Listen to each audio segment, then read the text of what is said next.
What's the dumbest thing you did that actually worked? I was a sophomore in high school when my AP World History teacher, Mr. Vargas, announced our semester project. A 15-page research paper on any historical event before 1900 hours, worth 40% of our final grade. Due in 6 weeks. No problem, I thought. 6 weeks was practically forever. Cut to 11 p.m. the night before it was due. I had exactly 0 pages written and a Wikipedia-level understanding of the French Revolution, my chosen topic. My mom had asked about my progress for weeks, and I'd been responding with vague, "It's coming along, great lies," that had now caught up with me. I am monumentally screwed, I whispered to myself, staring at the blank Word document. The cursor blinked mockingly. I did the math. 15 pages, roughly 4,000 words in under 9 hours. Impossible. Especially since I needed to include proper citations, analysis, and coherent arguments about historical events I barely understood. That's when I had what I can only describe as a complete mental breakdown disguised as a brilliant idea. Mr. Vargas was old school. He demanded physical papers, printed and stapled. "I don't trust email," he'd say. "Technology fails. Paper endures." My plan was simple and incredibly stupid. I would submit 15 pages, but only the first 3 and last 2 would contain actual content. The middle 10 pages would be nothing. Just blank paper with page numbers. He's got like 180 students, I reasoned to myself. He's not going to read through every single paper thoroughly. He'll skim the intro, check a few middle pages, read the conclusion, and move on. I poured everything into crafting an immaculate introduction and conclusion.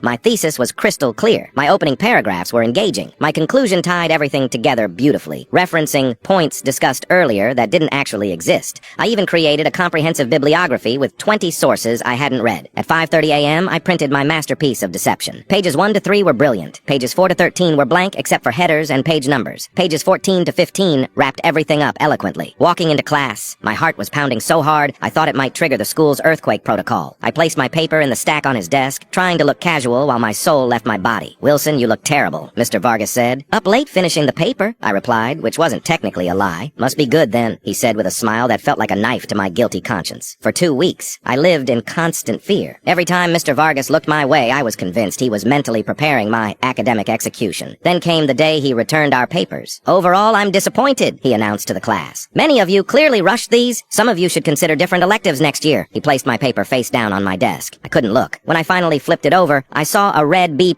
scrawled at the top with a note, "Strong beginning and conclusion, but your middle section lacks the detailed analysis promised in your introduction. Your writing shows potential." He had actually given me a B+ for a paper that was 70% blank. Later that semester, when we had our one-on-one conferences, Mr. Vargas told me he expected great things from me in the future. "Your writing has a clarity many adults lack," he said. I nodded, smiling through my crushing guilt. 15 years later, I'm a professional writer. I've never missed a deadline since that day, and every page I submit is fully written.